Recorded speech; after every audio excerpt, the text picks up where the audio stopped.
Alright, today we're going to show you how to lay out shower walls. This is a shower we're working on. We're going to be doing 10 by 22s on here. Back wall is going to be kind of like a 3D effect wall. It's going to be the same color tile, but the left side will be kind of a flat texture. Back wall will be 3D look. So first thing we're going to do, I got this thing laid out here, and I like to use a story pole. I'll lay it all the tile with my spaces in here, and then I'll mark the grout joints. It's good, so I'm just come here, I'm going to mark my joints. Mark here, this is the full tile. Continue working all these, and we're going to take the story pole off and lay it out on the wall.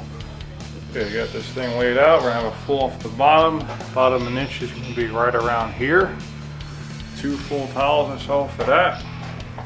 That's it. Start setting this shower. Okay, I got the whole shower laid out. I got my first pre-cut ready to go. I got that profile on. I actually used some hot glue just to tack it in place, and once I start setting, the thin set will set the rest. So that's where we're at. So once you lay it out, you can start setting. You can do some pre-cuts if you want. It really helps. You don't have a mess on your hand with thin set. Then you only have a few hours at most thin set.